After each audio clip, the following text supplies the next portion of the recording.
পানিটা যখন তুই ছেড়ে দিবি আমি আল্লাহর মায়া কেন হবে না? 99 গুণ মায়া নিয়ে আমি তোর দিকে তাকাইয়া থাকি। কখন তুই জিব্বা দিয়ে আমি আল্লাহকে মায়া করে একবার আল্লাহ বলে ডাক দিবি। ইমাম সাহেবের পরামর্শ নিয়া ওই জাহান্নামী গুনাহগার বান্দা রাতের গভীর, আজ রাতে আর ঘুমায় না, রাতের শেষ ভাগে আজকে মালিকের ডাকবে।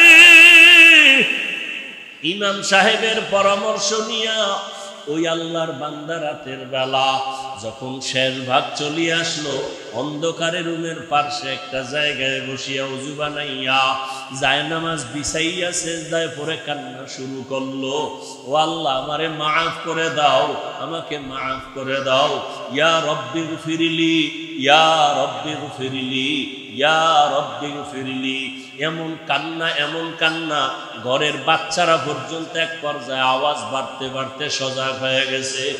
স্ত্রী ডাক দিয়ে কয়, ও স্বামী আমার, তুমি জীবনভর এত অন্যায় করছো, এখন কান্না করতেছো কেন? বলে আল্লাহর কাছে ক্ষমা চাই। হঠাৎ করে গাইবি একটা আওয়াজ, এরে বান্দা তুই যতই কাঁদো তোর খবর নাই, খবর নাই, খবর নাই। ওরে তুই কান্না করে কি লাভ? এত বড় বড় অন্যায় তুই করছো। আল্লাহর বান্দা বলে, বিবি বলো, এই কান্নার দরজা বাদ দিয়ে অন্য কোন দরওয়াজা আছে নাকি? বলো, সেখানে গিয়া কান্না করব। স্ত্রী বলে, আর কোন দরওয়াজা নাই। বলে, তাহলে যেহেতু একটাই দরওয়াজা, গফফার নামের দরওয়াজা, রহমান নামের দরওয়াজা, এই দরওয়াজা ছাড়া যেহেতু আর কোনো দরওয়াজা নাই, আমাকে ক্ষমা না করলে আমি কান্না বন্ধ করব না, আমি কান্না করেই যাব। একটা সন্তান কান্না করলে মা বাবায় যদি মায়া করে, একটা ছাত্র কান্না করলে যদি শিক্ষকের মায়া বাড়ে, আমার রহমানের দরজা আমি ছাড়ব না, কান্না করতেই থাকবো। আমার পরিণামে যা হবার হবে, তবে কান্না আর আমি বন্ধ করব না। এই বলি আবার কান্না শুরু। আর ডাকেও, দয়ার মালিক, তোমার বান্দা তুমি বানাইছো, তোমার ছেলে নাই, মেয়ে নাই, আমরাই তোমার আদরের গোলাম। শয়তানের ধোঁকায় পড়ে গুনাহ করেছি, গুনার দিয়ে তাকাইয়া ফিরাইয়া দিও না রে আল্লাহ। গুনার কারণে দিলটা পাথর, চোখে পানিও নাই। ও আমার গুনাহগার বাবারা, ও যুবক বাবারা, চোখে কি পানি নাই? গুনার কথা স্মরণ করে আমার মালিকের ডাক দাও, আর আমার মালিকের কাছে ক্ষমা চাও। ওরে আজকে রাত্রে তুমি এখানে আসো, কালকে কোথায় থাকবা জানা নাই। আল্লাহর বান্দা কান্না বন্ধ করে না, কান্না চালু রাখছে। এমন কান্নার এক পর্যায়ে হঠাৎ করে আবার গাইবি আওয়াজ, আল্লাহর পক্ষ থেকে আওয়াজ আসতেছে, ও বান্দার কাঁদিস না, তোর জীবনের গুনাহ মাফ, ওরে তোকে মাফ করে দেওয়া হয়েছে, আর কাঁদিস না। বান্দা আবার কান্না শুরু করলো। বলে, এতক্ষণ কান্না করেছি ভয়ে, আযাবের ভয়, এখন কাঁদি আমার মালিকের মুহাব্বত। যত কান্না করব তত মালিকের মায়া বেড়ে যাবে।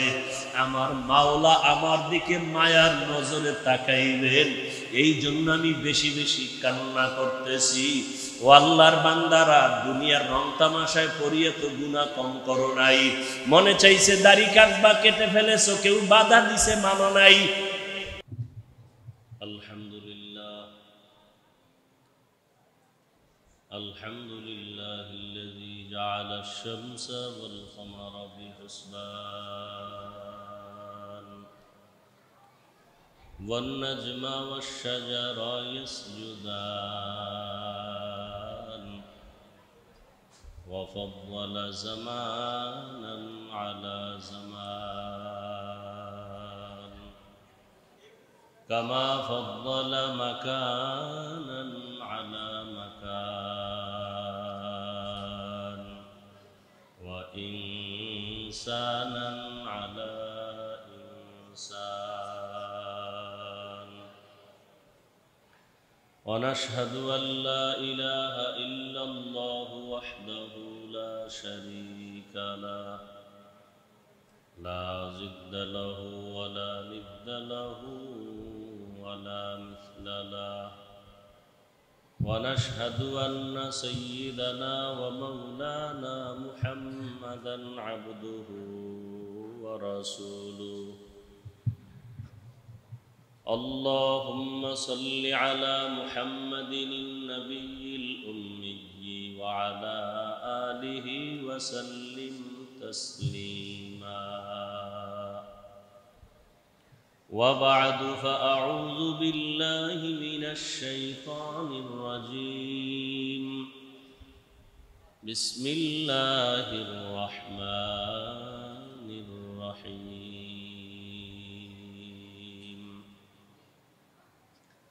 يا أيها الذين آمنوا اتقوا الله ولتنظر نفس ما قدمت لغد واتقوا الله إن الله خبير بما تعملون وقال رسول الله صلى الله عليه وآله وسلم الدنيا سجن المؤمن وجنة الكافر صدق الله مولانا العظيم وصدق رسوله النبي الأمي الكريم ونحن على ذلك من الشاهدين والشاكرين والذاكرين والحمد لله رب العالمين سبحانك لا علم لنا إلا ما علمتنا إنك أنت العليم الحكيم رب اشرح لي صدري ويسر لي أمري واحلل عقدة من لساني يفقه قولي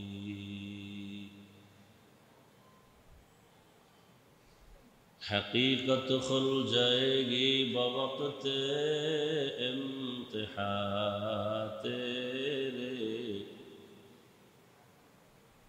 حقیقت کھل جائے گی بوقت امتحان تیرے کہ سستی میں یا محنت میں گزاری زندگی تو نے کہ سستی میں یا محنت میں گزاری زندگی تو نے محمد نے آ کر کفر کو مٹایا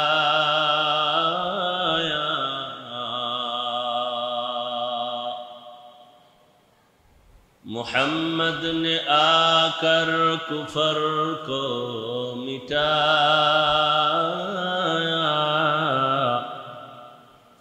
کفر کو مٹا کر صداقت بتایا کفر کو مٹا کر صداقت بتایا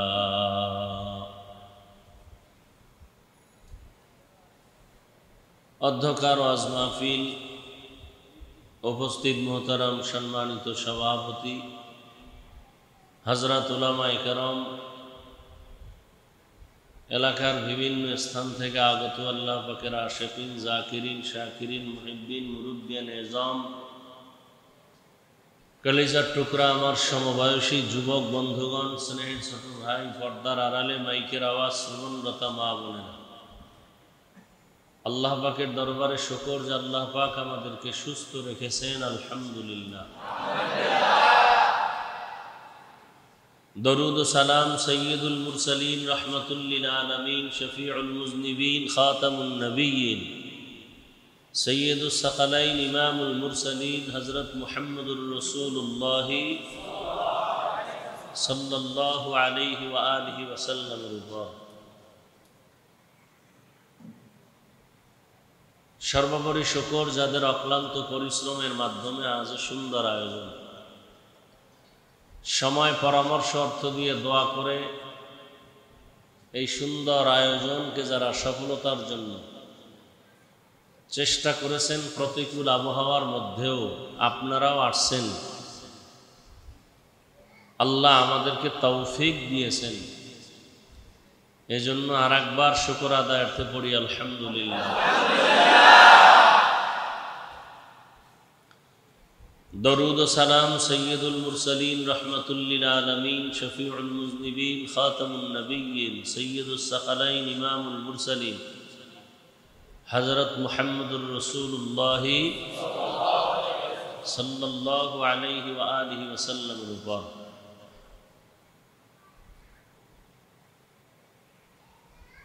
মসজিদের বাহিরে বয়ান করা পরিবেশ একটা, ভেতরে কথা বলার পরিবেশ আর একটা।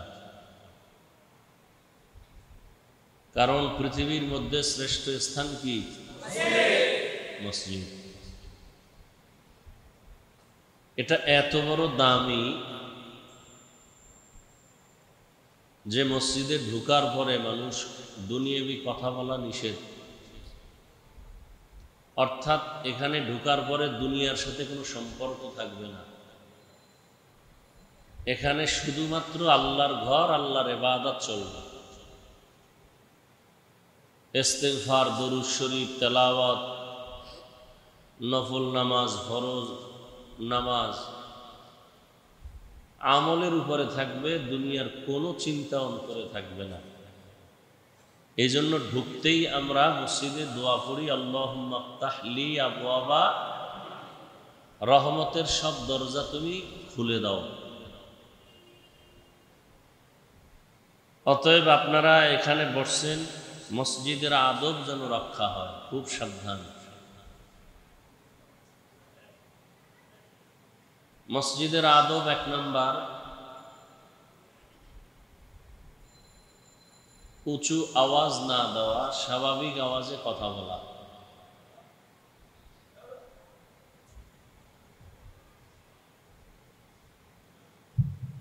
এবং এখানে ঢুকার পরে আমরা আল্লাহর ঘরে আছি, অন্য জায়গার থেকে এই জায়গাটা বড় দামি। আর আজকে যে মজলিসটা এখানে হচ্ছে এটা বড় আরো দামি।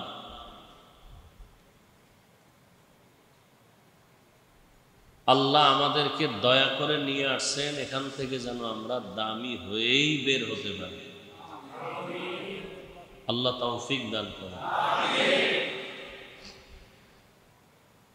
বয়ান কি করব? বয়ান তো আপনারা সবাই জানেন। গোটা পৃথিবীর অবস্থা বড় করুণ।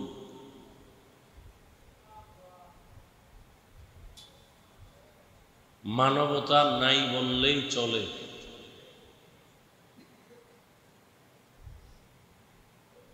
কারণ একটা মানুষ, একটা কুকুর কষ্ট পেলে সইতে পারে না, কিন্তু সেই মানুষগুলো এখন পাগলের মতো হয়ে আছে মানুষকে খাওয়ার জন্য, মারার জন্য।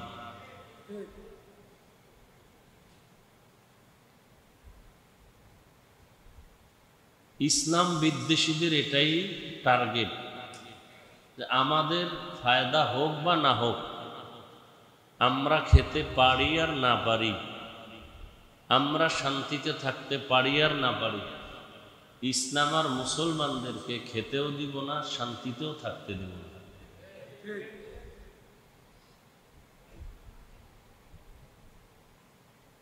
এখন মুসলমানদেরকে শান্তিতেও থাকতে দিবে না, খেতে দিবে না, এটার জন্য পলিসি কি? প্রথম পলিসি, মুসলমানদের মাঝে ডিভাইডেড তৈরি করো, দলে দলে ভাগ করো, এক ভাইকে আর এক ভাইয়ের বিরুদ্ধে লাগায় দাও। এক হুজুরকে আর এক হুজুরের বিরুদ্ধে লাগাও, এক ইমামকে আর এক ইমামের বিরুদ্ধে লাগায় দাও, এক পীরকে আর এক পীরের বিরুদ্ধে লাগায় দাও। তো মুসলমানরা নিজেদের মধ্যে দ্বন্দ্ব করবে, কলহ দ্বন্দ্ব।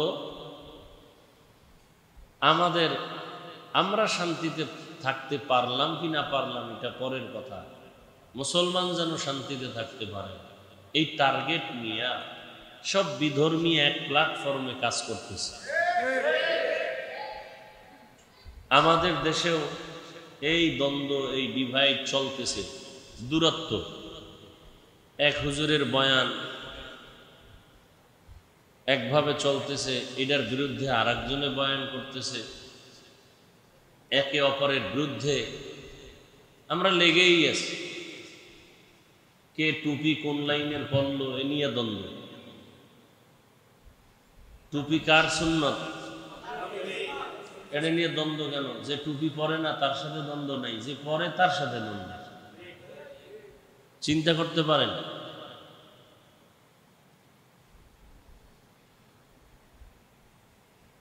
আলহামদুলিল্লাহ পরে আমিন আস্তে জোরে নিয়ে দ্বন্দ্ব। হাত বুকে বাঁধবেন না নাভির নিচে বাঁধবেন এ নিয়ে দ্বন্দ্ব। আছে না নাই? চট্টগ্রামের মানুষ আমাকে বলেন তো, বাইতুল্লাহ যারা গেছেন, হজে গেছেন, ওমরায় গেছেন, আপনারা তো দেখছেন, আর যারা যান না হয়তো বা শুনছেন, বাইতুল্লাহ তো ওমরা বা হজে দুনিয়ার সব মুসলমানরাই তো আসে, আসে না? দুনিয়াতে যত লাইনের মানুষ আছে, যত লাইনের আকীদাওয়ালা আমলওয়ালা মানুষ, ওখানে গেলে দেখা যায় কেউ নামাজে হাত ছাইরা দিয়ে দাঁড়ায় আছে, কেউ বুকে হাত বেঁধে আছে, কেউ নাভির নিচে হাত বেঁধে আছে,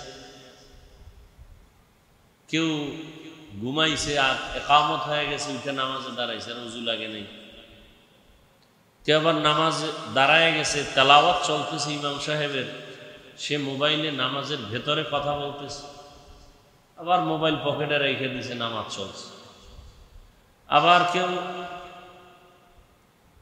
সেজদায় যাওয়ার সময় পকেট থেকে একটা কাঠের টুকরা বের করে কপালের নিচে দিতেছে, জমিনে সেজদা দিব না, ইবলিস সেজদা করে জমিন নাপাক করছে, এই জন্য কাঠের টুকরা বের করে সেজদায় যাওয়ার আগে।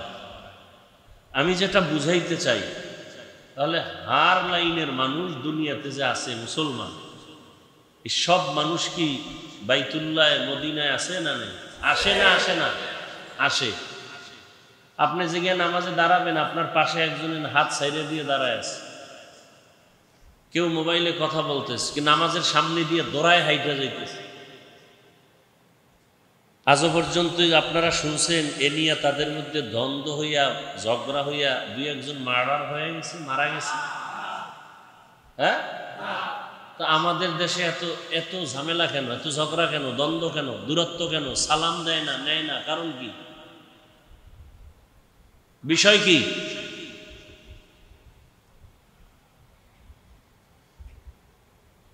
ওখানে দুনিয়ার সব লাইনের মানুষ যার যার হালাতে চলতেছে।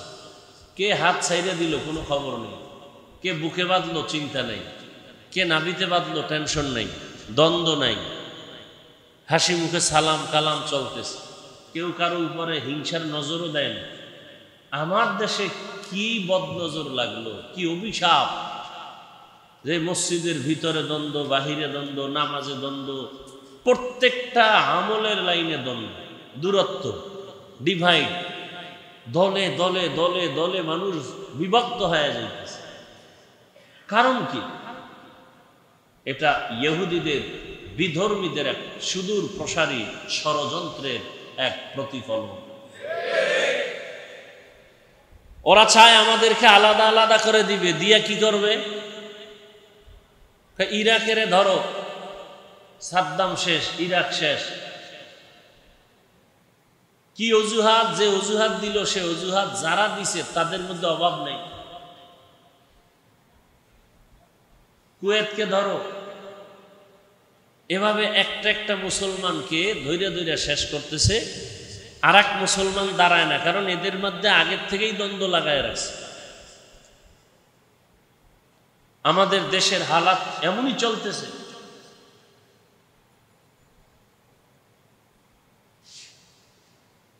তাবলিগে যাওয়া যাবে না, পীরের কাছে যাওয়া যাবে না। যারা পীরের কাছে যায় এরা তাবলিগ পছন্দ করে না। অনেকে আবার একদল তাবলিগে আছে, পীর মুরিদি পছন্দ করে না।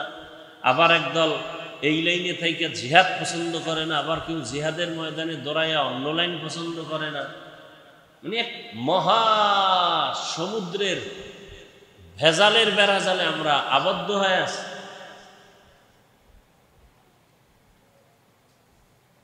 এখনো আমাদের মধ্যে আজকে হিসাব করেন, খোঁজ নেন, মাথা খাটান, সারা দুনিয়ার মধ্যে মুসলমান বেশি এবং খনিজ সম্পদ মুসলমানের হাতে। মাস্তানি করে বেঈমানেরা, বাহাদুরি করে বেঈমানেরা। কি আমাদের, আচ্ছা বাদ দেন বাহিরের কথা একটু পরে, আমার দেশের হিসাব নেন তো। আমার দেশে তুলনামূলক মাদ্রাসা কম না বেশি? আলেম ওলামা, তাবলিগ, পীর মাশায়েখ, ওলিয়া উলিয়া, মাদ্রাসা বেশি, আলেম ওলামা বেশি, তাবলিগ বেশি, পীর মুরিদি বেশি, সব বেশি, মুসলমানের সংখ্যা বেশি। তাহলে আজকে তো বাংলাদেশের যে পরিস্থিতি, মানুষ তো সবাই আলেমদের দিকে দৌড়াইতো যে না, আলেম ছাড়া আমরা আর কোনো কথা মানব না। অনেক কথা শুনছি অনেকের, অন্ধের মতো, এতে শান্তি আসে নাই। এখন ওলামায়ে কেরামদের পথ ছাড়া, মত ছাড়া, তাদের থেকেই রসুলের আদর্শ নিয়ে আমরা চলবো। মানুষ তো এইভাবে একটা আওয়াজ দেওয়া উচিত ছিল। কি বরং সে আগের মতোই আলেমের বিরোধিতা চলছে। অনেক জায়গায় শুনতেছি স্টেজ থেকে আলেমের মাইক টাইনে নিতেছে, বয়ান বন্ধ করে দিতেছে, ইমামকে মসজিদ থেকে বের করে দিতেছে। এই ঘটনা ইদানিং কালে শুনতেছেন না, শুনেন না? কারণ কি? এখানেও আপনাদের দুর্বলতা তো আছেই, আমাদের উলামায়ে কেরামদের একতাবদ্ধতার দুর্বলতাটা আরো বেশি সমস্যা। আর আলেমরা যে এক হবে, এই এক হইতে দেয় না আমাদের এই দেশের আলেমদের ভক্তবৃন্দ যারা অন্ধ, এরা। না আমি বয়ান করে গেছি, এখন এই এলাকায় বয়ানের পরে চলে গেছি, এই এলাকায় আরো বহুত মুসলমান আছে যারা আমার লাইনে না, মুসলমান, নামাজ পড়ে, রোজা রাখে, কিন্তু আমার লাইনের একটু ভিন্ন তরিকায় তারা চলে। তাদের লাইনের হুজুর আসার পরে এরে শুনেছি, হুজুর হাফিজুর রহমান সাহেব তো এই কথা বলে গেছে। এটা একটু কঠিনভাবে আপনি আজকে সাইজ করতে হবে।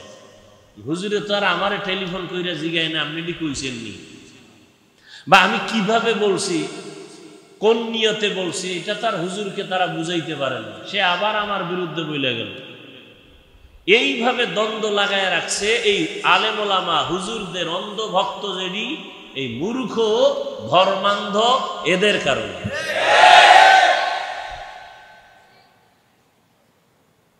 আবার আমি হুজুর চিন্তা করি, যদি আপনাকে কথা না শুনি তা তো আমার গাড়ি ভাড়াও দিবেন না, তাতে আপনাদের কথাও আমার শোনা লাগে।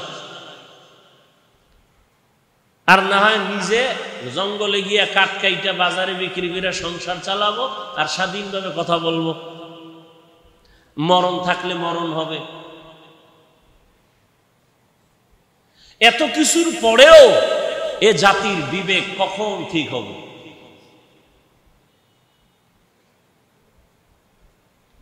আল্লাহ সব ভাইকে হেদায়েত দান করেন। আমাদের মাঝে এই সব কিছুর মূল কারণটা কি?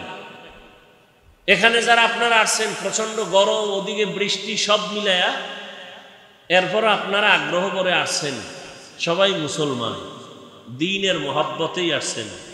কথা ঠিক না?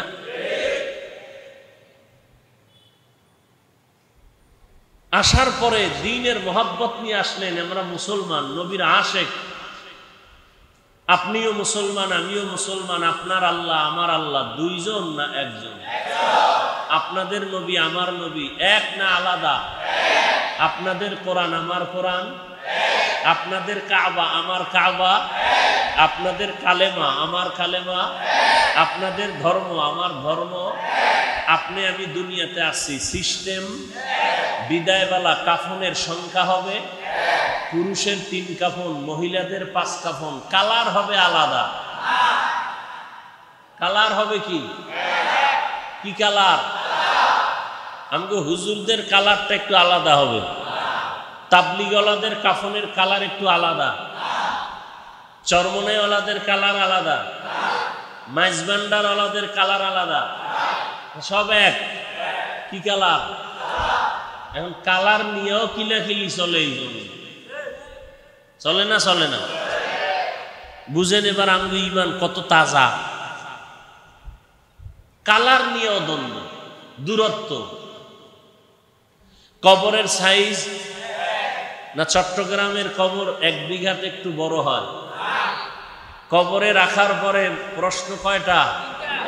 সবার বেলায় প্রশ্ন একই সিস্টেম না আলাদা আলাদা? একই প্রশ্ন। রবের পরিচয় দাও, ধর্মের পরিচয় দাও, রহমতের নবীর। তুমি কোন দল করো, তুমি কোন পীরের মুরিদ, তুমি কয় টাকার মালিক, তুমি কত নাম্বার শিক্ষিত, এগুলি প্রশ্ন করা হবে?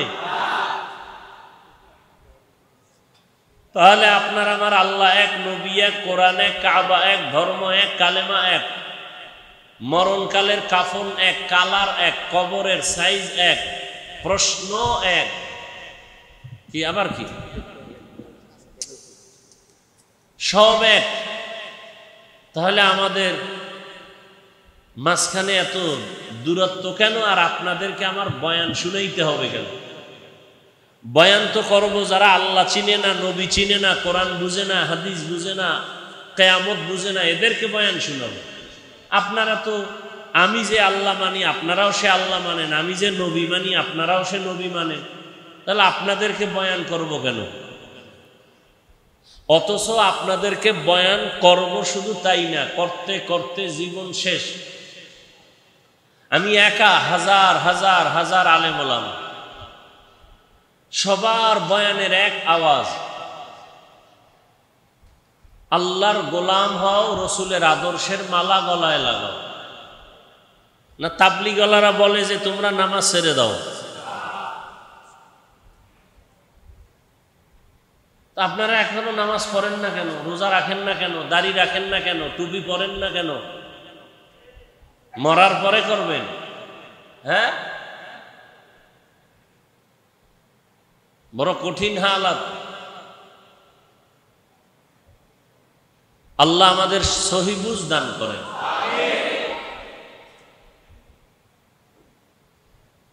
হ্যাঁ, এই সব কিছু আমরা জানি। নামাজ পড়া ফরজ কয় ওয়াক্ত?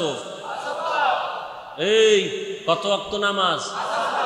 সপ্তাহে একদিন, তাহলে প্রতিদিন। মাঝে মাঝে নামাজ ছেড়ে দেওয়ার সুযোগ আছে তো?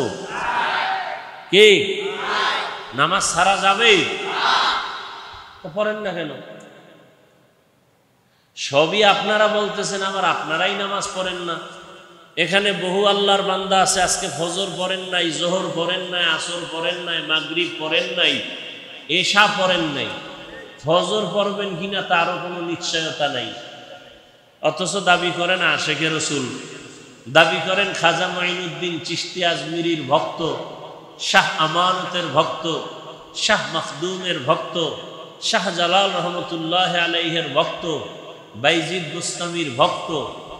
যারা এই সমস্ত আল্লাহওয়ালাদের ভক্ত দাবি করে নামাজ পড়ে না, বাইজিদ বুস্তামি, খাজা মাইনুদ্দিন চিশতি, শাহ মখদুম, শাহ আমানত, শাহ জালাল, শাহ পরান, এরা বোধহয় নামাজ পড়তেন না। কি জানেননি? এরা নামাজ পড়তেন, রোজা রাখতেন, দাড়ি রাখতেন না, রাখতেন, পর্দা করতেন না। কি সত্য কথা বলেন? পড়তেন। তাহলে আপনারা করেন না কেন? তাহলে বোঝা গেল আপনারা আসল ভক্ত না, আপনারা ভক্ত নামের ধোঁকাবাজ।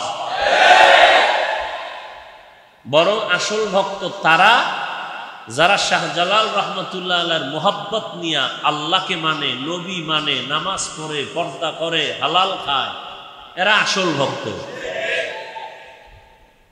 শাহজালাল রহমতুল্লাহ আলাই আল্লাহর মোহাব্বতে জীবনে বিবাহ করেন নাই। জীবনে কি করেন নাই? খাজা মুঈনুদ্দিন চিশতি আজমিরির ইতিহাস জানেন? এই চট্টগ্রামে খাজা মুঈনুদ্দিন চিশতি আজমিরির সব ভক্ত এক জায়গায় কইরা যদি জিগাই তার পীরের নাম কি, খাজা মুঈনুদ্দিন চিশতি আজমিরির দৌরত্ব কত?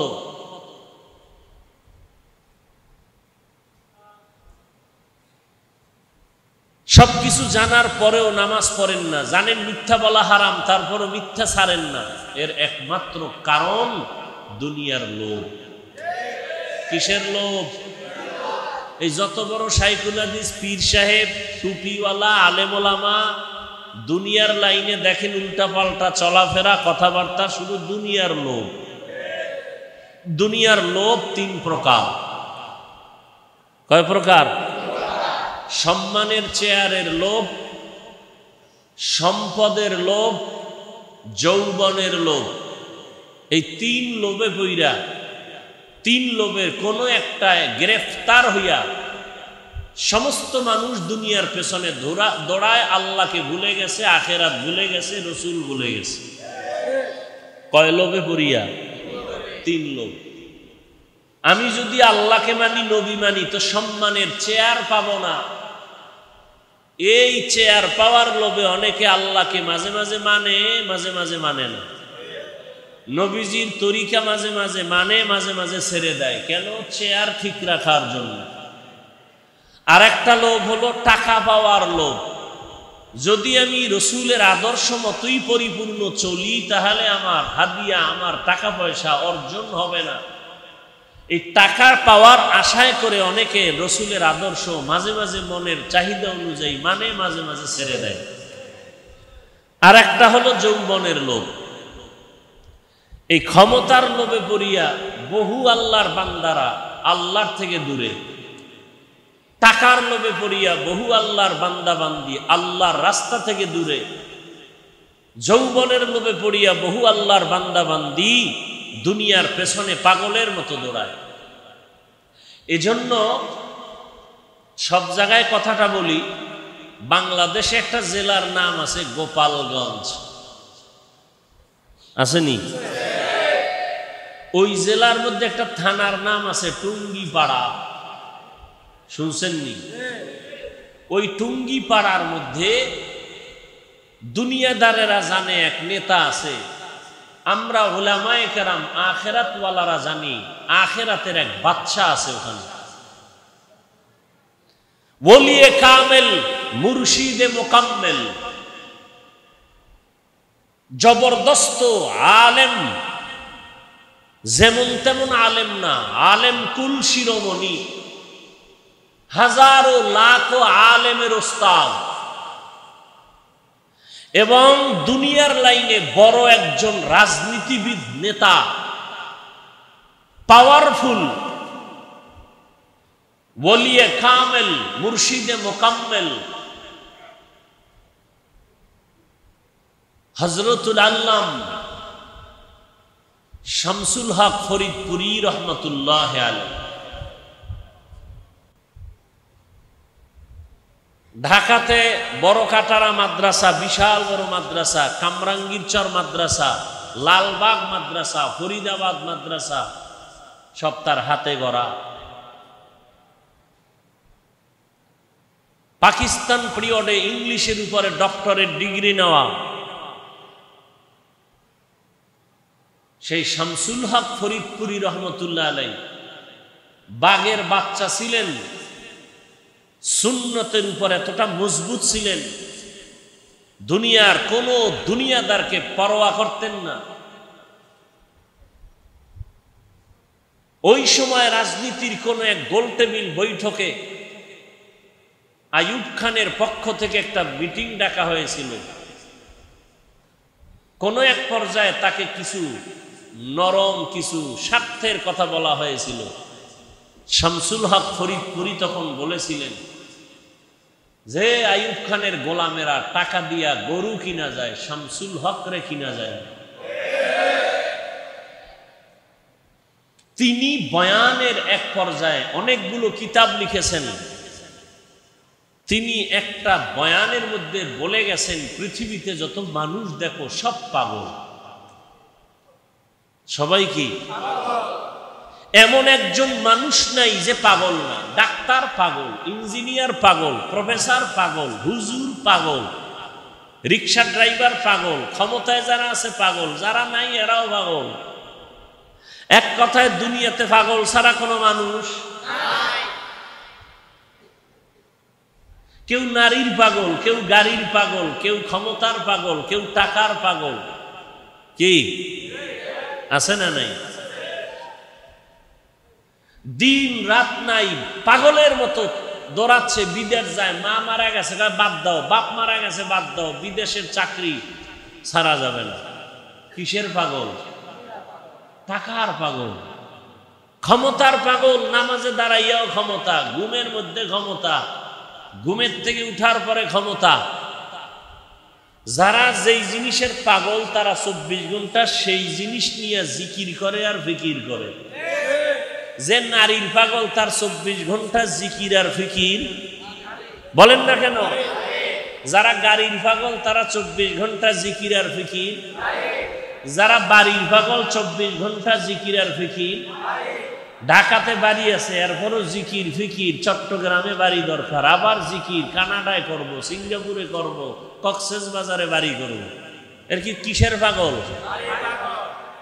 যে নারীর পাগল তার 24 ঘন্টা ফিকির নারী। যে ক্ষমতার পাগল তার 24 ঘন্টা ফিকির কি? ক্ষমতা।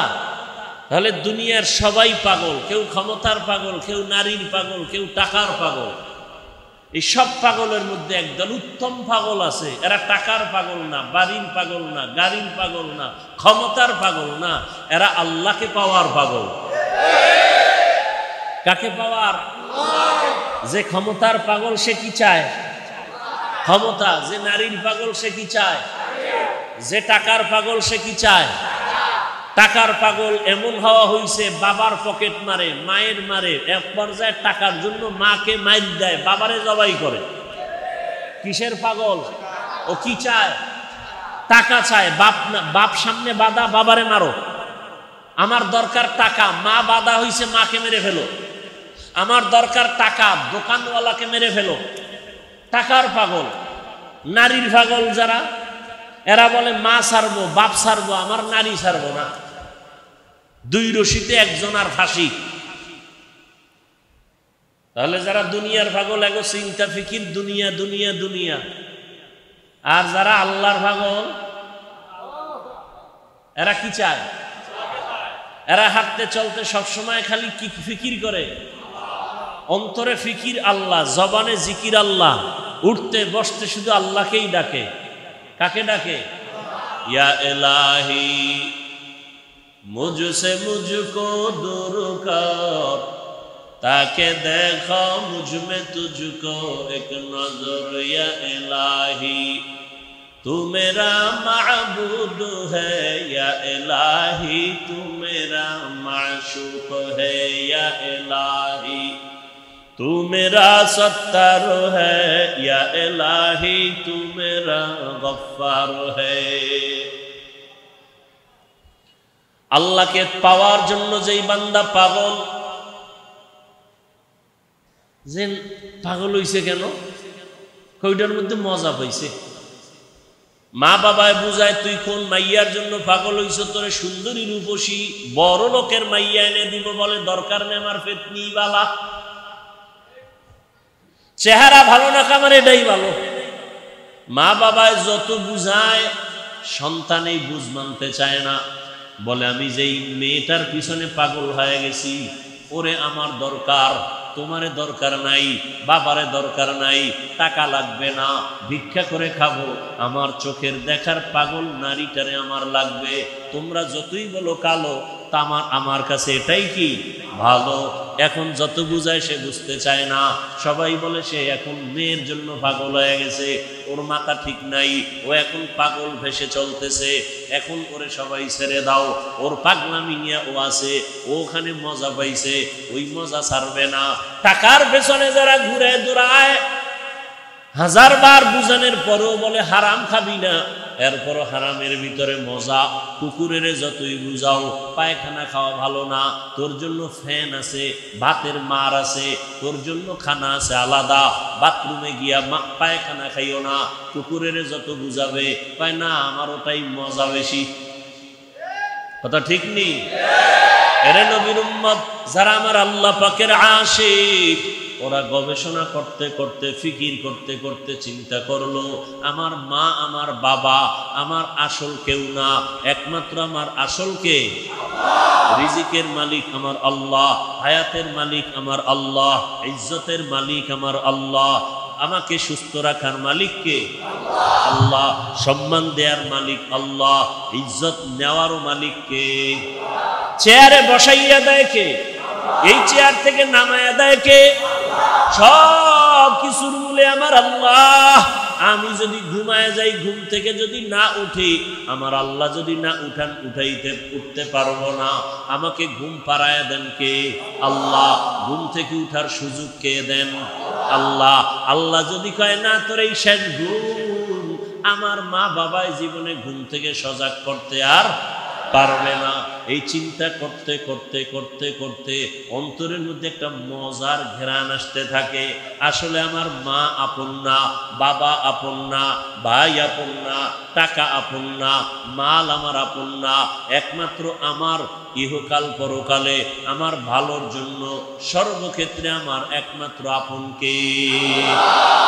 এই বুঝটা যখন এসে যায়, তখন দুনিয়ার সবাই যদি বলে নামাজ সারিয়া দে, দাড়ি কেটে ফেল, ওই বান্দা বলে চাকরি ছাড়বো তারপরও দাড়ি কাটবো না।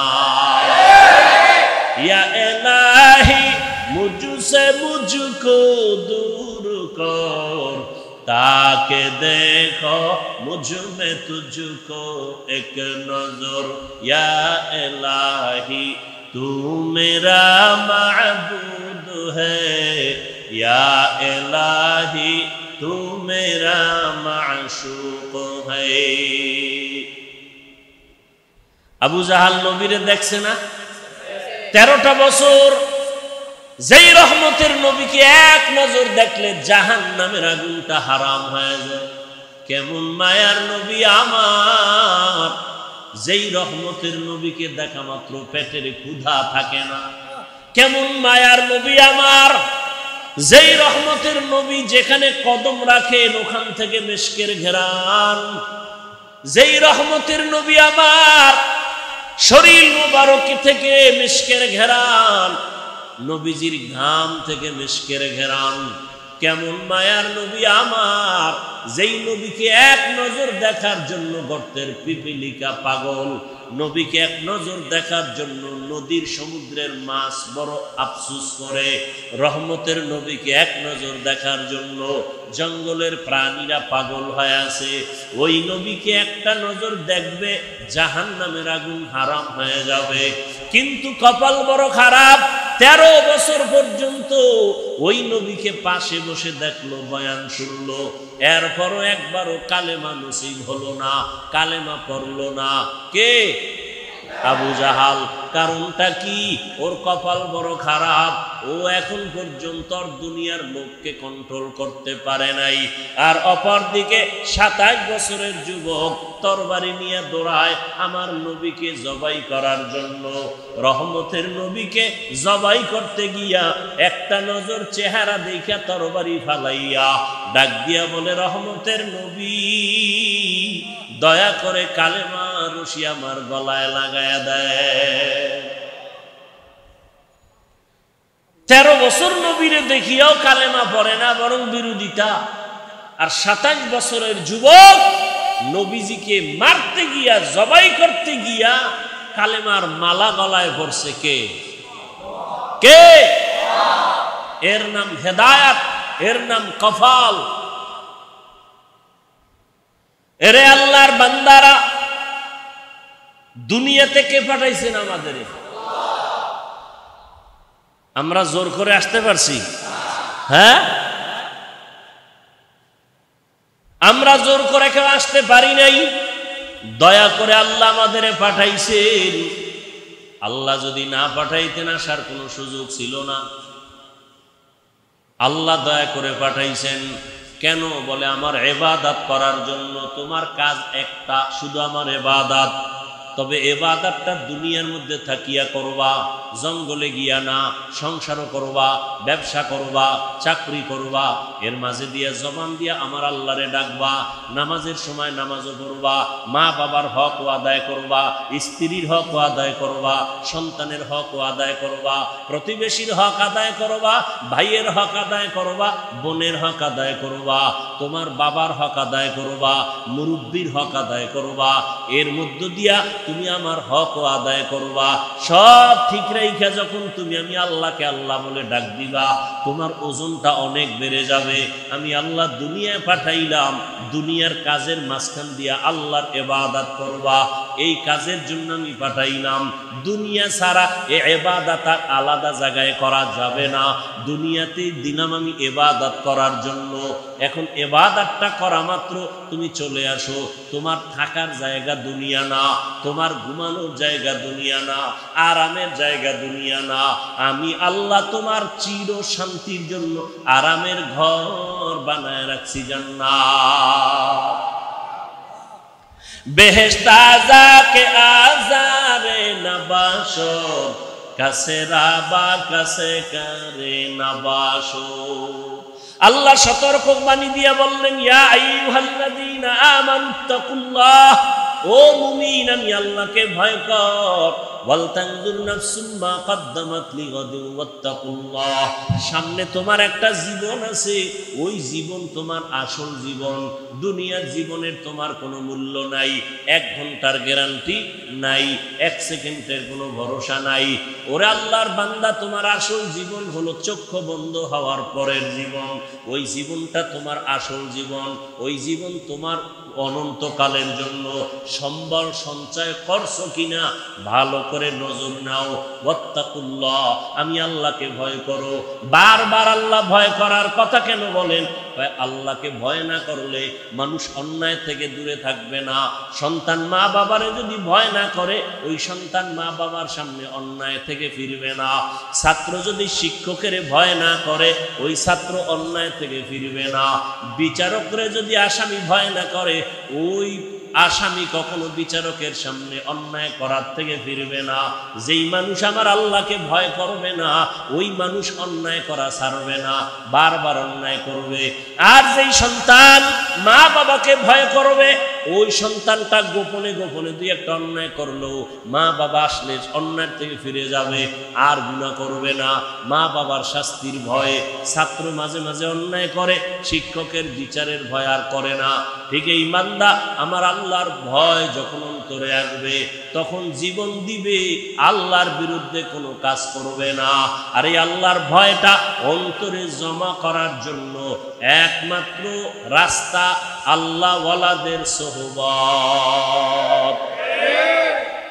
আল্লাহওয়ালা যারা আল্লাহর ওলি, এদের নেক নজর, এদের দোয়া, এদের পরামর্শ। কারণ কিয়ামত পর্যন্ত আর 1 সেকেন্ডের জন্য জমিনে নবীজি আসবেন? কালেমার দাওয়াত দিতে নবী আসবেন? চট্টগ্রামে নবীজি আইসা কালেমার দাওয়াত দিবেন? ঢাকাতে নবীজি আইসা কখনো কালেমার দাওয়াত দিবেন? নবী আর জীবনে দাওয়াত দিতে আসবেন না। সাহাবায়ে কেরাম আসবেননি? আসবেন না। এরপরে আইম্মায়ে কেরামরা আসবেননি? আসবেন না। বড় বড় বড় বড় আউলিয়ায়ে কেরামরা আসবেন? খাজা মঈনুদ্দিন আসবেন দাওয়াত দিতে? আর আসবেন না। কিয়ামত পর্যন্ত একমাত্র জান্নাতের পথ পাওয়ার ঠিকানা উলামায়ে আহলে হকের সোহবত। উলামায়ে আহলে হকের সোহবত। এই জন্য আল্লাহ বলেন বারবার আমাকে ভয় কর। আমাকে ভয় না করলে হাজারো বয়ান শুনবা, তোমার এই বয়ান অন্তরের মধ্যে যাবে না। কারণ তোমার অন্তরে আল্লাহর আযাবের কোনো ভয় নাই। ইন্নাল্লাহা খাবীরুম বিমা তা'মালুন, তুমি যা করো এ বিষয়ে অগ্রিম সবকিছু কে জানেন? আল্লাহকে ফাঁকি দেওয়া যাবে? ফাঁকি দেওয়া যাবে না।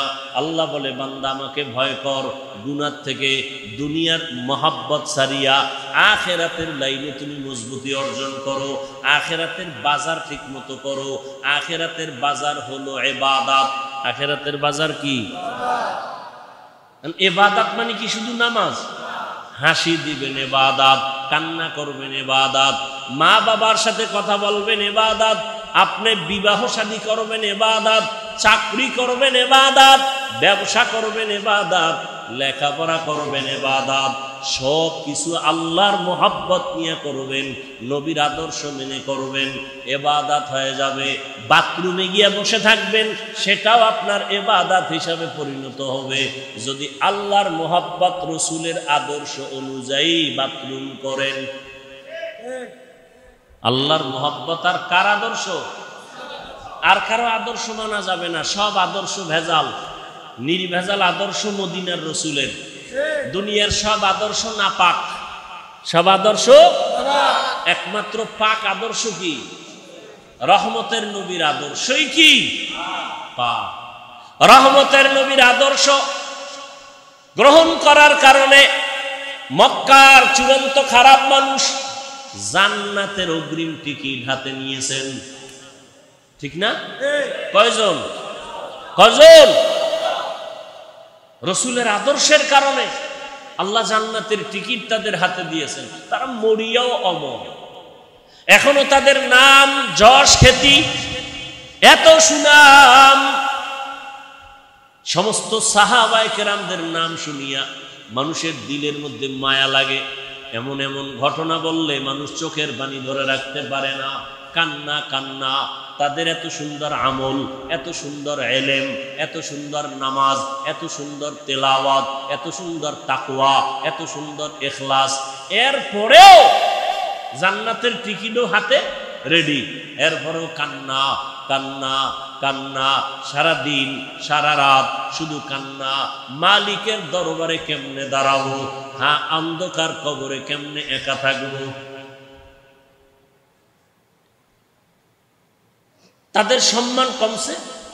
কমে নেই। আচ্ছা, আমাদের বর্তমান হালাত, সারা দুনিয়ার অবস্থা বড় খারাপ।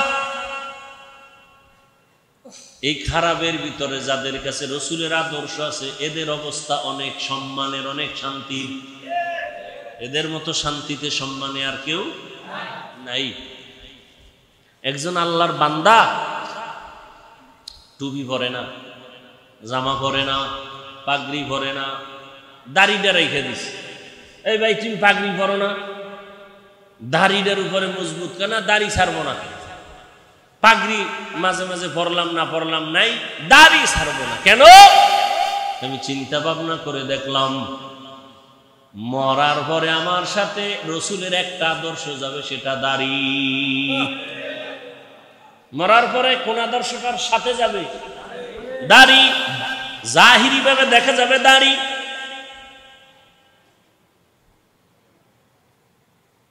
এটাই রসুলের আদর্শের প্রতীক। এই জন্য রহমতের নবী তার আদর্শর বয়ান দিয়া মানুষকে এমন ভাবে দ্বীনের দিকে আকৃষ্ট করে ফেললেন। দুনিয়ায় থাকিয়া আখিরাতের বাজার করো। এই যে বাজারে দোকানদারি ব্যবসা করে, এটা কি নিষেধ? বাজারে যাও, বাজারে যাইয়াও, দুনিয়ার বাজারে গিয়াও আখিরাতের বাজার করো। কেমনে? যখন তুমি দুনিয়ার বাজারে যাও জরুরত সারার জন্য, রাস্তার ডানে হাঁটো, নজর নিচের দিকে রাখো। তোমার দোকানে কাজ সাইরা তাড়াতাড়ি আবার বাসায় চলে যাও। বাজারে সব বেশি সময় কাটায়ও না, কারণ দুনিয়াতে যত খারাপ জায়গা আছে নবীজি বলেন এর থেকে সব থেকে খারাপ জায়গা কি? বাজার। বাথরুম খারাপ না, কি খারাপ? বাথরুমের খারাপ না বলিয়া নবীজি বাজারকে খারাপ বললেন কেন? বাথরুমে ওই গুনাহ হয় না, বাজারের মধ্যে যেই পরিমাণ গুনাহ হয়। এজন্য নবী বলেন আর দুনিয়া সিজনুল মুমিন ওয়া জান্নাতুল কাফির। দুনিয়া হলো মুমিনের জন্য জেলখানা, বেঈমানের জন্য শান্তির জায়গা, বালাখানা। দুনিয়াতে যত শান্তি বেঈমানেরা করবে, পরকালে ওদের শান্তি নাই। আর মুমিনেরা যত কষ্ট দুনিয়ায় করবে, পরকালে ওদের কোনো কষ্ট নাই। তাহলে দুনিয়া মুমিনের জন্য জেলখানা মানে কি? অশান্তি। অতএব শান্তির দোয়া করার কোনো কায়দা নাই। তবে যদি আখিরাতের লাইনে চলে আল্লাহ দুনিয়াতেও তাকে বোনাস শান্তি দিবেন। বোনাস কি দিবেন? আপনি টুপি মাথায় দেন না কেন? মাথা গরম হয়ে যায়, যেই গরম।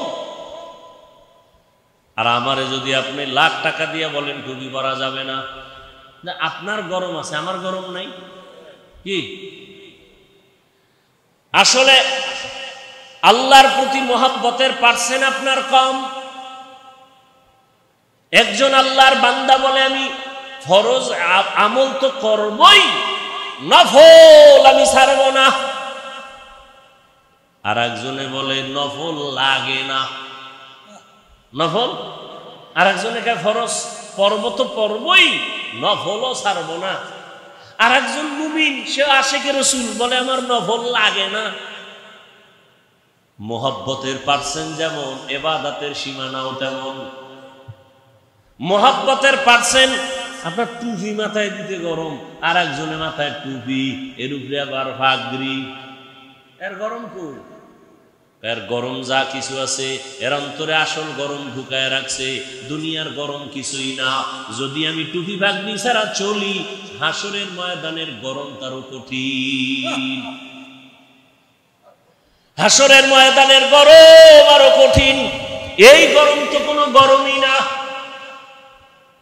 দিনের বেলা সূর্য, রাতের বেলা নাই, এর পরেও কেন এত গরম? সূর্য তো দিনে আসিল, রাত্রে আছে নাই, এরপরও কেন এত গরম?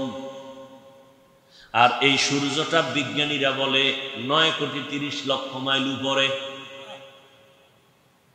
এই সূর্যের একটা মুখ নিচে দেওয়া, বাকি সব উপরে। আবার এই মুখটার তাপ ফেরেশতারা পানি দেয় ঠান্ডার জন্য, আবার ওই তাপটা ডাইরেক্ট জমিনে আসে না। সূর্যের নিচে একটা গ্যাসের পাতলা আবরণ আছে, ওইটা আটকাইয়া রাখে সূর্যের আলোটারে।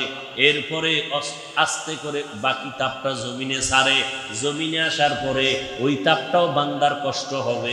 আল্লাহ তাআলা পোশাকের আয়োজন করে দিলেন। মাথার পোশাক চুল, শরীরের পোশাক লাগাও। সূর্যের পোশাক আলোটা ইসা তোমার যেন ডাইরেক্ট হিট করতে না পারে। জঙ্গলের প্রাণীর পোশাক হইল পশম, শরীরের উপরে পশম, এরপরে চামড়া আল্লাহ দিয়া রাখছেন। আবার এই পোশাকের মধ্যে রহমতের নবী সবুজটাও ব্যবহার করেছেন, কালো রং ব্যবহার করেছেন, সাদাটা বেশি ব্যবহার করেছেন। কেন? ১৫০০ বছর পরে বিজ্ঞানীরা গবেষণা করে বের করলো রহমতের নবী সবুজ কালারটাও ব্যবহার করেছেন, কালোটাও ব্যবহার করেছেন, সাদাটা বেশি ব্যবহার করলেন কেন? বিজ্ঞানীরা এটা গবেষণা করে বের করলো সাদা কালারটা শীতের মধ্যেও শরীরের সাথে অ্যাডজাস্ট হয় এবং গরমের মধ্যেও অ্যাডজাস্ট হয়, অন্য কালার হয় না। প্রচন্ড ঠান্ডা সাদা কালার কন্ট্রোল করে শরীরের সাথে ম্যাচিং করে দেয়। প্রচন্ড গরম সাদা কাপড় সাদা কালারে কনভার্ট করে শরীরের সাথে অ্যাডজাস্ট করে দেয়, শরীরের উপরে বেশি কোনো যেন আঘাত না করে। আরব দেশে যান, সৌদি আরবে আমি গেলাম, ওখানে দেখলাম আরে আমরা পাতলা জামা পরি আর এরা মোটা মোটা সাদা জামা পরি, অনেক মোটা কাপড়ের জামা। গবেষণা তো ঠিকই, সাদা কাপড়ে প্রচন্ড গরমকে এই সাদা কালারটায় কন্ট্রোল করে ফেলে। ভাইরা আমার, সারা দুনিয়ার মানুষকে আল্লাহ পাঠাইছেন দুনিয়ার জায়গায় ইবাদত করার জন্য। তোমার কাজ ইবাদত। এবার তুমি খাবা কি সেই বিষয়ে চিন্তা কার? আল্লাহ কয় কি খাবি ওই চিন্তা পরে করো কেন? তোরে পাঠাবার আগেই তো এটা কমপ্লিট করে রাখছি, তুই এই চিন্তা করো কেন? এটা যদি করতি নাই না আগেই তো করে দিস। তুই দুনিয়াতে বাঁচবি কত ঘন্টা, কত লোকমা খানা তোর মুখে যাবে সব বরাদ্দ, কত ডোক পানি তুই পান করবি সব লেখা, কত ঘন্টা তুমি ঘুমাইবা তাও সিলেক্ট করে রাখছেন আমার আল্লাহ, সব তোমার রিজার্ভে আছে। তুমি একবেলা খাও নাই, ওটা তোমার জন্য রিজার্ভে নাই, তোমার একবেলা খানা হবে না, সব আল্লাহ রেডি করে দুনিয়ায় পাঠাইছেন। দুনিয়ার তোমার আলোর দরকার, আগে সূর্য বানাইছেন, তোমার চলার জায়গা দরকার, জমিন বানাইছেন, পানির দরকার, সমুদ্রের পানি, ওদিকে বৃষ্টির পানি, সব ব্যবস্থা করে দিয়ে আল্লাহ বলেন তোমার একটাই কাজ আমার ইবাদত। দুনিয়ার সব মানুষ 24 ঘন্টা ইবাদত করে। 24 ঘন্টা কি করে? আল্লাহ সূর্য ডারে চাঁদকে ক্যালেন্ডার বানায় দিছেন। 24 ঘন্টা দুনিয়ার মানুষ নামাজে আছে। আমরা এখন পড়ি নামাজ, এর 5 মিনিটের আধা ঘন্টা পরে আর এক দেশে নামাজ শুরু, এর 1 ঘন্টা পরে আর এক জায়গায় নামাজ শুরু, আবার 3 ঘন্টা পরে সৌদি আরবে শুরু। হ্যাঁ, এইভাবে টোটাল দুনিয়াটাকে আল্লাহ পাক ক্যালেন্ডারের সাথে, সূর্য চাঁদের সাথে মিলাই দিয়েছেন। অর্থাৎ আল্লাহর ইবাদত এক টাইমে করবে না, দুনিয়াতে 24টা ঘন্টাই বান্দা আমার ইবাদত করবে। 1 সেকেন্ড যেন ইবাদত থেকে খালি না থাকে। আমরা রাত্রে ঘুমাইছি, নামাজ পড়ি না, রেস্টে আছি, ইবাদত থেকে একটু জাহিরি ভাবে ইবাদত থেকে আমরা একটু রেস্টে আছি, চুপচাপ। আল্লাহ কয় দুনিয়ার অন্য জায়গায় তো তোমার মতো বান্দা বান্দিরা ইবাদত করতেছে, সেখানে সূর্য আছে, রাত না। এখন তুমি যদি বলো ওই আরব দেশের যখন নামাজ পড়ে আমি তখন পড়বো, এই চিন্তা যদি লেবানন করে, লন্ডন করে, আমেরিকা করে, তাহলে ইবাদত এক টাইম হবে, আর এক টাইম হবে না। আল্লাহ কয় না না, আমি পাঠাইছি ইবাদতের জন্য। 24 ঘন্টার সেকেন্ডে সেকেন্ডেই সারা দুনিয়ার মানুষ ইবাদত করবে। এজন্য রাত আমি ঘুরায় ঘুরায় দিছি, দিন আমি ঘুরায় ঘুরায় রাখছি। সূর্যটা ঘুরে ঘুরে আলো দেয়, ঘুরে ঘুরে আলো দেয়। এখানে রাত, ওখানে দিন, ওখানে দিন, এখানে রাত, ঠিক নেই? আল্লাহ নিজাম করে দিলেন, সিস্টেম করে দিলেন, তার বান্দারা সব সময় ইবাদতের মধ্যে থাকবে। ওই আল্লাহর ইবাদতের জন্য বান্দা, তোমাকে বড় পীর, মাওলানা, মুফতি, মুহাদ্দিস, এমএ পাস, বিএ পাস করা লাগবে না। তোমার অন্তর পরিশুদ্ধ করা লাগবে, অন্তর গুণামুক্ত করতে হবে। আর অন্তরকে যদি গুণামুক্ত করতে চাও, এই জমিনের মধ্যে একা একা সম্ভব না। অন্যের মাধ্যমে তোমার অন্তর পরিশুদ্ধ করো। অন্যের মাধ্যম, অন্য কারা? একমাত্র নবীজির আদরের বন্ধু উলামায়ে আহলে হক। সমস্ত উলামায়ে আহলে হক ওয়ারাসাতুল আম্বিয়া, আম্বিয়া কেরামের ওয়ারিস। আলেম ওলামা ছাড়া আমার রসুলের আর কোনো আপন বন্ধু কেউ নাই। অতএব এদের কথা শুনে আমল করো। নবী বলেন এদের কথা শুনে যদি চলো, আমি রসুল তোমার উপরে খুশি। আল্লাহ কয় রসুল যার উপরে খুশি, আমি আল্লাহ তার উপরে খুশি। আর আমি আল্লাহ যার উপরে খুশি, সে বিনা হিসাবে জান্নাত।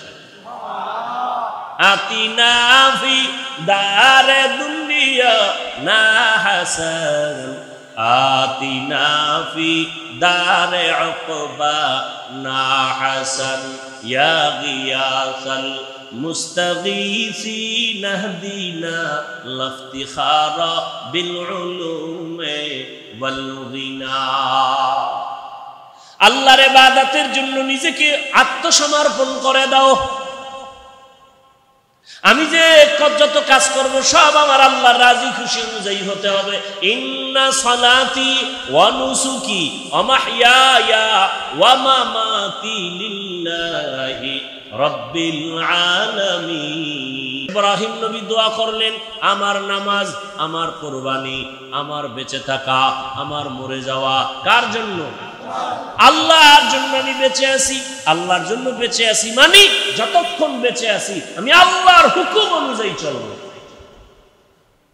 আমার ব্যবসা বাণিজ্য সব কিছু আমার আল্লাহর জন্য। আমার নামাজ, আমার রোজা, আমার তেলাওয়াত, আমার জিকির, আমার সব ব্যবসা বাণিজ্য কার জন্য?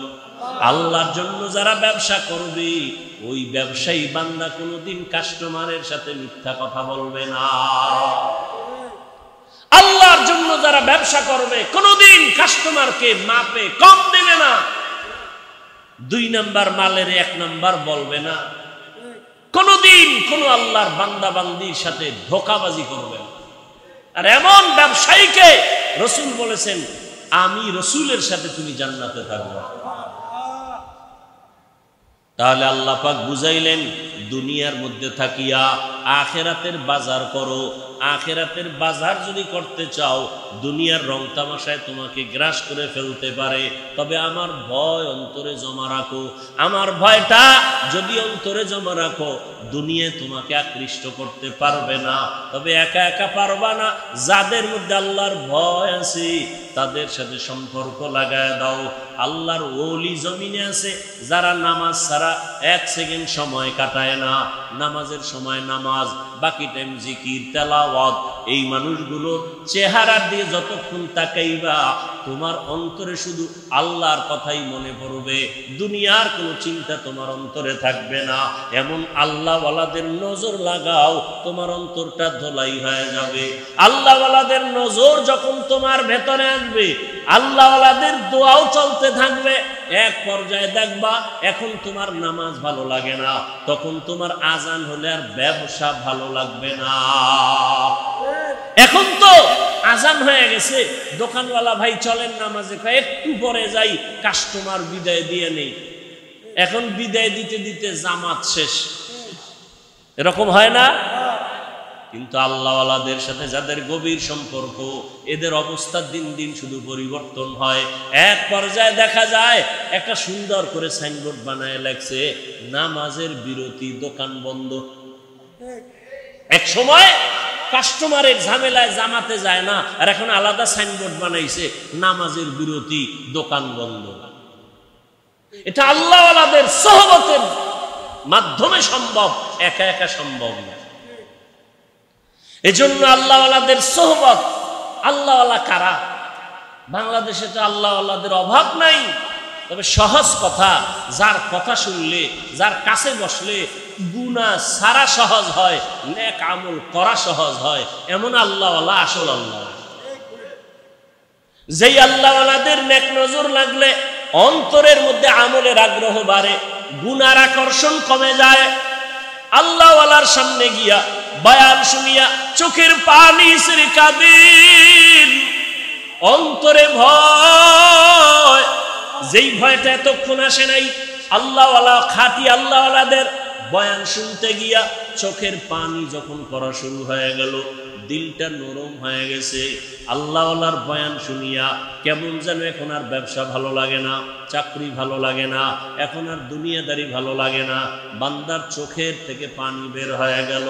আল্লাহর কাছে বারবার তওবা করে ক্ষমা চায়, জীবনে কত নামাজ ছাড়লাম, কত বেপরদায় চললাম, কত মিথ্যা কথা বললাম, গালি দিলাম, গীবত শিকায়াত করলাম।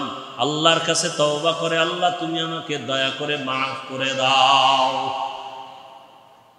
ভাইরা আমার, মানুষের জীবনে একটা পর্যায়ে আসিয়া নিজে নিজে একটা পেরেশানির মধ্যে পড়ে, আরে একদিন তো মরে যাব, এই একটা চিন্তা চলে আসে একটা সময়, আমি তো মরব, তো কি উপায় হবে আমার, করলাম কি জীবনে।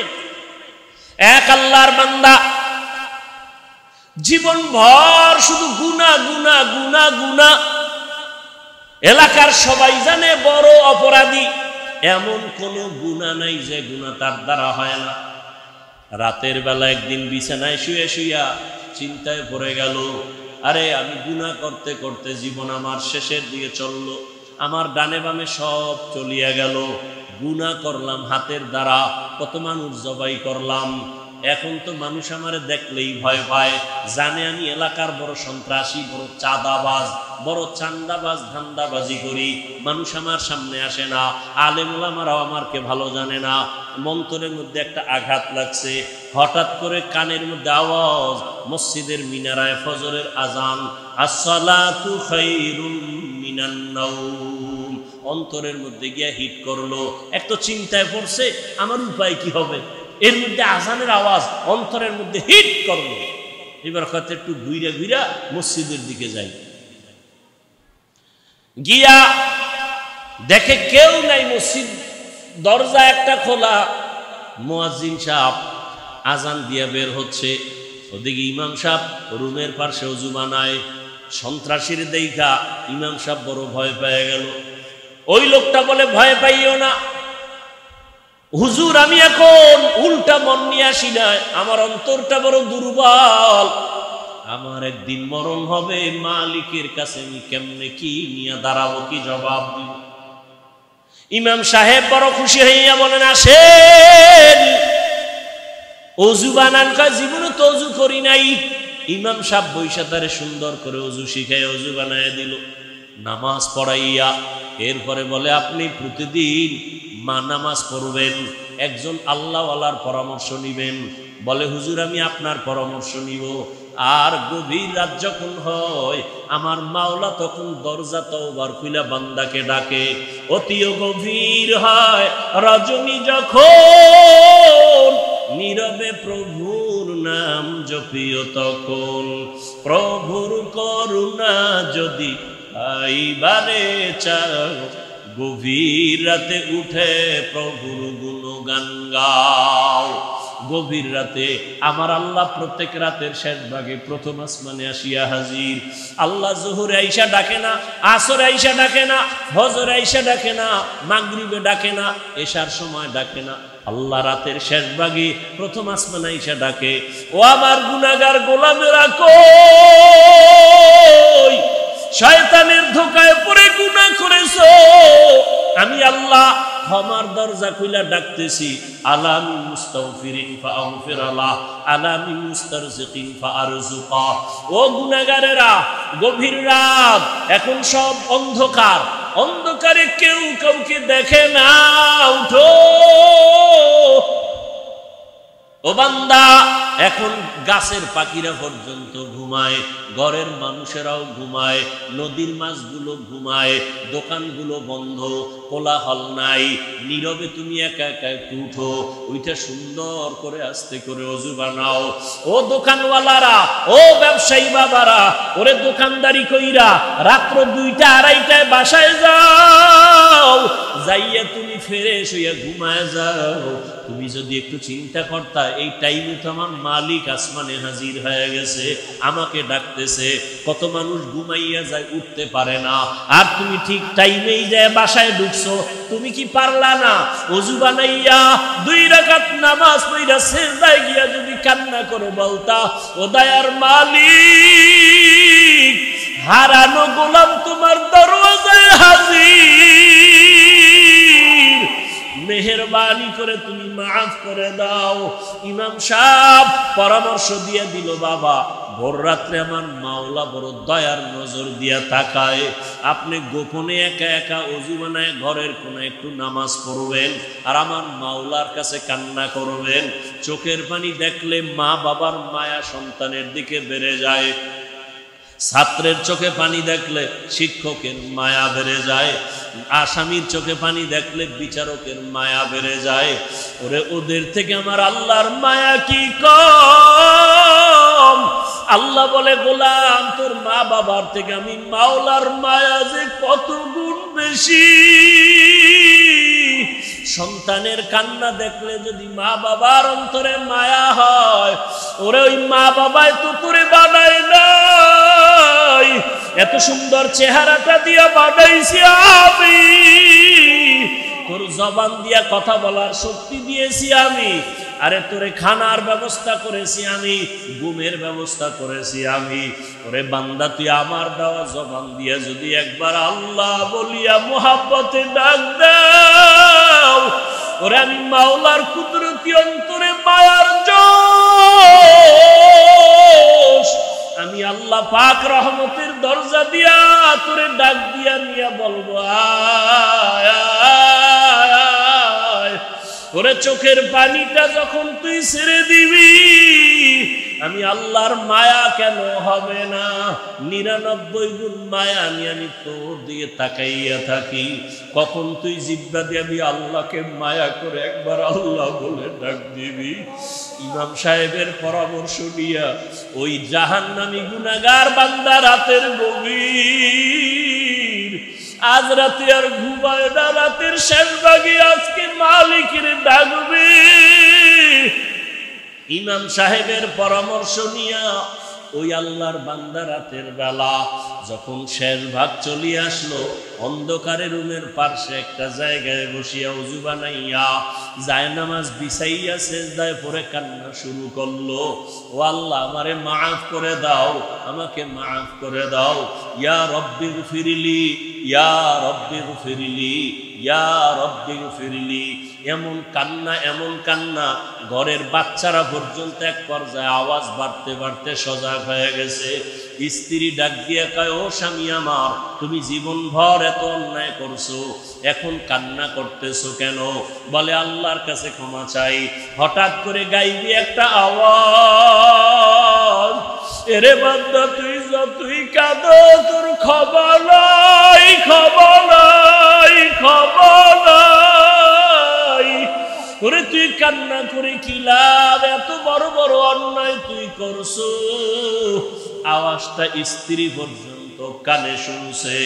এবার আল্লাহর বান্দা কান্না বন্ধ করে না, আরো জোরে জোরে ফোফায় ফোফায় কান্না করে, আরো জোর লাগায় কাঁদে আর বলে, দয়ার মালিক,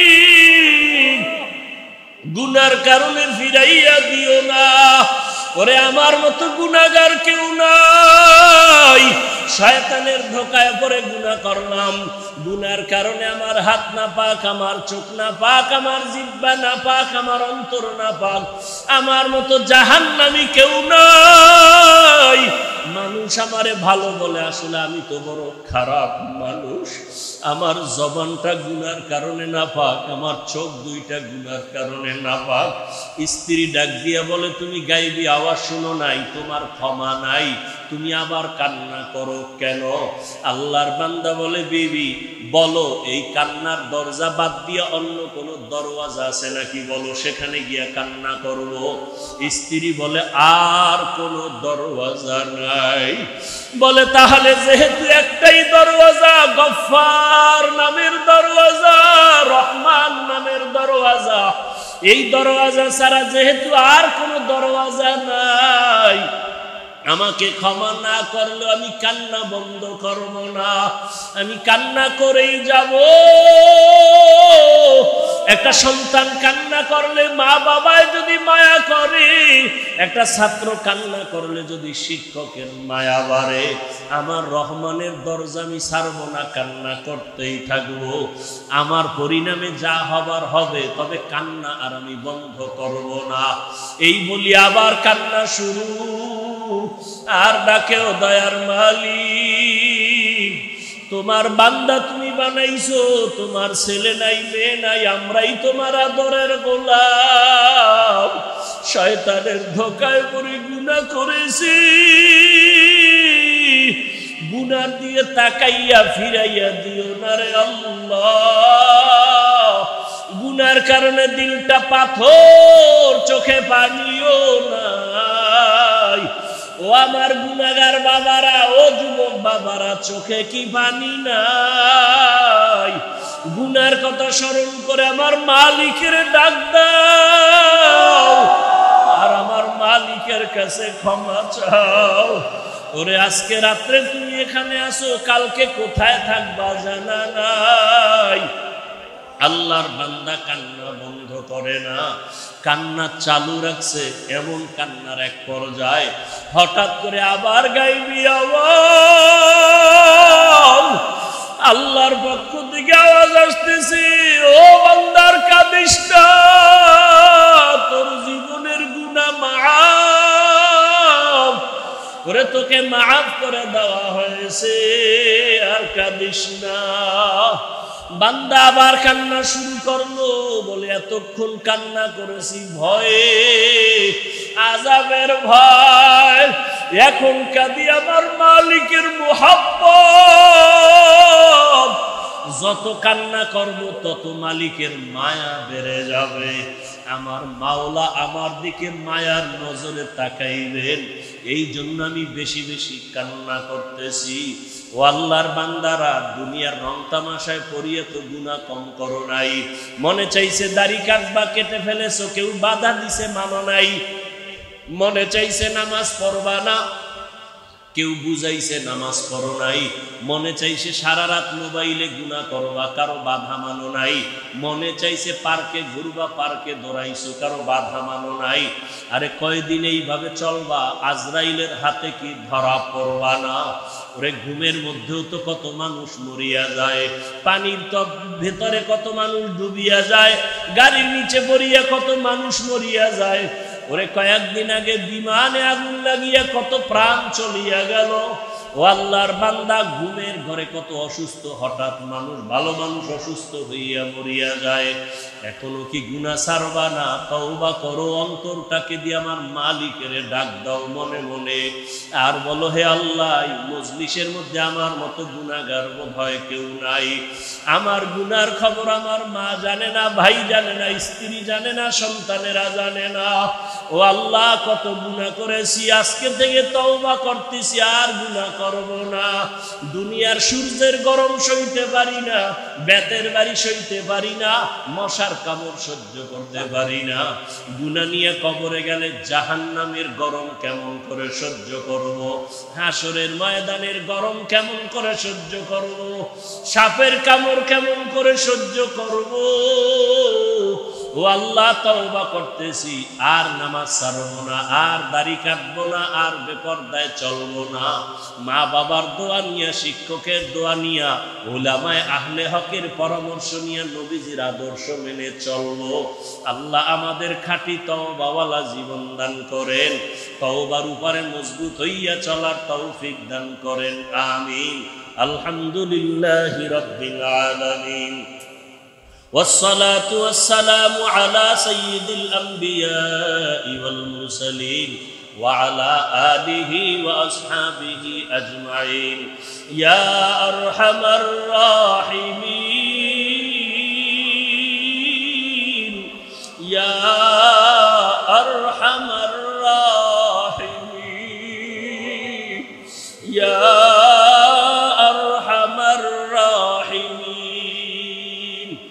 رب ارحمهما كما ربياني صغيرا رب ارحمهما كما ربياني صغيرا দয়ার মালিক, এত গরমের ভিতরে তাকাইয়া দেখি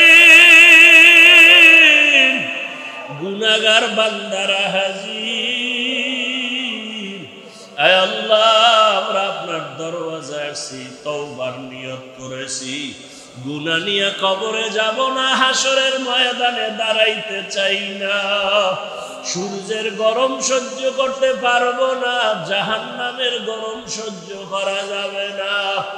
আয় আল্লাহ, আমরা গুনাহ করে তওবা করেছি, আর গুনাহ করব না রে মালিক, আর নামাজ ছাড়বো না, দাড়ি কাটবো না, বেপরদায় চলবো না, মা বাবাকে কষ্ট দিব না, উলামায়ে কেরামের দোয়া নিয়া, পরামর্শ নিয়া, ও শিক্ষকের দোয়া নিয়া নবীর আদর্শে চলবো।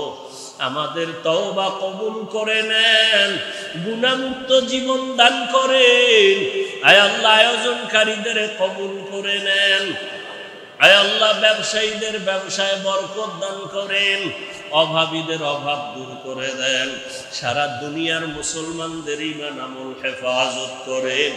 সারা দুনিয়ায় মুসলমানের কান্নার আওয়াজ, ফিলিস্তিনের জমিনে মুসলমানের কান্নার আওয়াজ, আয় আল্লাহ, কাশ্মীরে মুসলমানের কান্নার আওয়াজ, আসামে মুসলমানের কান্নার আওয়াজ, সারা দুনিয়ার মুসলমানদের উপরে জালেমদের জুলুম চলতেছে।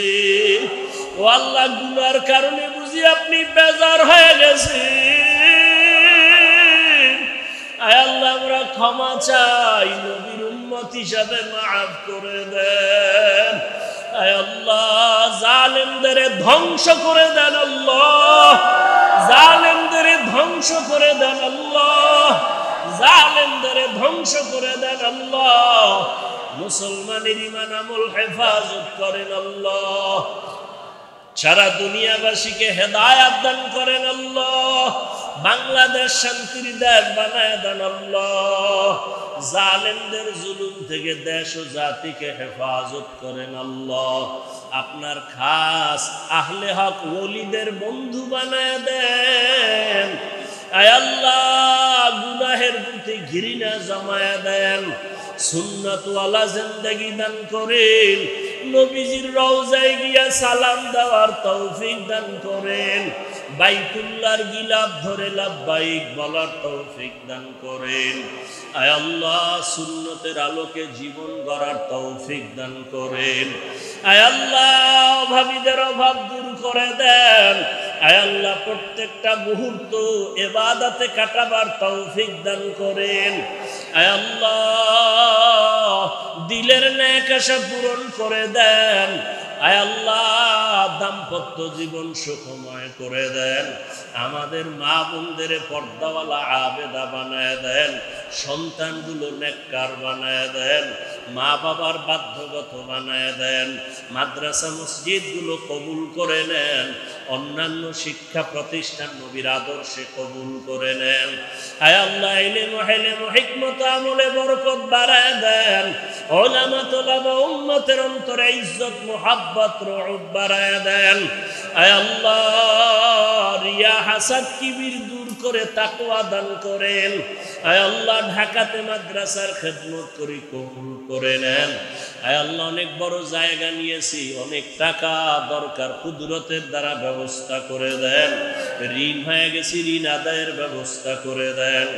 আয় আল্লাহ, আমরা যারা হাত তুলেছি জানি না কারা ইয়াতীম, জীবনে আর বাবা দেখবে না, বাবা বলে ডাক দিতেও পারবে না।